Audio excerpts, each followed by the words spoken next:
का प्राकट्य हुआ तो माँ लक्ष्मी ने भगवान विष्णु का वर्ण कर लिया। विष्णु भगवान की ऐसे 13 रत्न प्रकट हुए। देवता दैत्य जोर शोरों के साथ पुनः उस क्षीर सागर पर समुद्र मंथन कर रहे थे। अभी अमृत की प्राप्ति होगी, अभी हम अमृत पी लेंगे। तभी एकाएक समुद्र के मध्य से एक सुंदर देवता का प्राकट्य हुआ। ये भगवान विष्णु के अंश अवतार भगवान धन्वंतरी जी थे। हाथ में अमृत का कलश लेकर के प्रकट हुए। देवता दैत्य चिल्लाने लगे, देखो देखो अमृत प्रकट हो गया है, चलिए ना जल्दी। जितनी देर में देवता वहां तक पहुंचे उससे पहले ही दैत्यों ने धन्वंतरी जी के हाथ से उस अमृत कलश को छीन लिया और भाग रहे हैं। क्या कह रहे हैं? पहले मैं अमृत पीऊंगा, पहले मैं अमृत पीऊंगा। मैं के चक्कर में किसी को नहीं मिल रहा है। तो दैत्य स्वभाव कैसा होता है?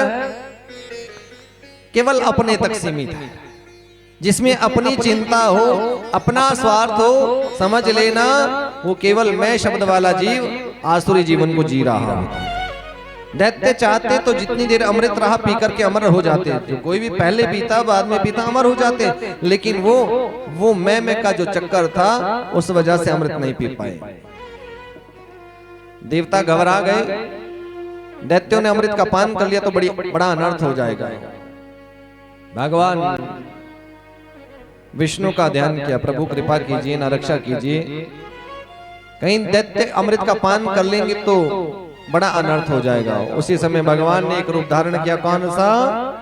मोहिनी रूप। बोली मोहिनी भगवान की।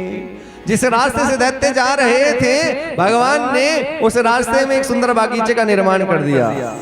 भगवान एक सुंदर युवती के रूप में उस बागीचे में गेंद से खेल रहे थे। मोहिनी भगवान। दैत्यों ने उस बागीचे के अंदर प्रवेश किया, भगवान की माया ने लपेट लिया। अब मोहिनी के रूप लावण्य को देखा तो आकर्षित हो गए। आगे आगे मोहिनी, पीछे पीछे दैत्यों ने दौड़ लगा ली। अरे देखो ना भैया, वो देखो ना कितनी सुंदरी जा रही है। आगे आगे मोहिनी तो पीछे पीछे दैत्य। दूर तक निकल गए। मोहिनी ने कहा, अरे तुम कश्यप जी के पुत्र और मेरा पीछा क्यों कर रहे हो? मैं तो चपल चंचल मोहिनी हूँ और अब मेरा पीछा क्यों कर रहे हो? दैत्यों ने कहा, देवी हमने ना समुद्र मंथन किया था, उससे हमको अमृत की प्राप्ति हुई और समस्या ये हो गई थी कि इसको बांटे कौन। पर आपको देखा तो लगा इस संसार में आपसे उत्तम कोई नहीं हो सकता है, तो कृपा करो ना ये अमृत हमें बांट दो ना।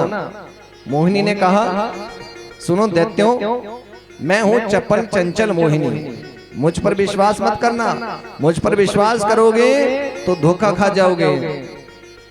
लेकिन दैत्यराज वो दैत्य मोहिनी से कहने लगे, नहीं देवी, अमृत पिएंगे तो आपके हाथ से पिएंगे। लेकिन विष्णु भगवान ने भी कहा, देखो सुनो, मैं उचित करूं या अनुचित करूं, मेरा मन करे तो किसी को अमृत पिलाऊं, ना करे तो ना पिलाऊं, कि देवी तेरे हाथ से हम जहर भी पी लेंगे पर पिएंगे तेरे हाथ से। बोले मोहिनी भगवान की छवि छटा ऐसी ही है, जो उनकी उस छवि छटा में खो जाता है वो सब भूल जाता है। भगवान ने भी कहा तो ठीक है, देवता और दैत्य दो पंक्ति बना लो। दैत्य देखो, तुमने मुझ पर विश्वास किया, इस अमृत कलश में जो ताजा ताजा अच्छा अमृत है वो तुम्हारे लिए, वो मैं तुमको दूंगी और वासा वासा इन देवताओं को दे देंगे। हाँ हाँ ठीक कह रहे हैं। पंक्ति लगा करके बैठ गए, अमृत बांटना शुरू किया। सारा ध्यान दैत्यों पर। देवताओं को इशारा किया, जल्दी करना, देरी कर दी रहस्य खुल गया तो मुश्किल हो जाएगी। दैत्यों की पत्तल पर तो भगवान कुछ और परोस रहे थे, देवताओं की पत्तल पर अमृत परोस रहे हैं। देवता भी जल्दी जल्दी अमृत का पान करने। दैत्यों की पंक्ति में सिंहिका के पुत्र हुए राहु चतुर थे। उन्होंने देखा हमारे साथ छल हो रहा, देवताओं को कुछ और दिया जा रहा है और हमें कुछ और। तुरंत देवता का रूप बनाया, सूर्य और चंद्रमा के बीच में जाकर के बैठ गए। भगवान मोहिनी का सारा ध्यान दैत्यों पर था। दैत्य भी मंत्रमुग्ध हो रखे थे।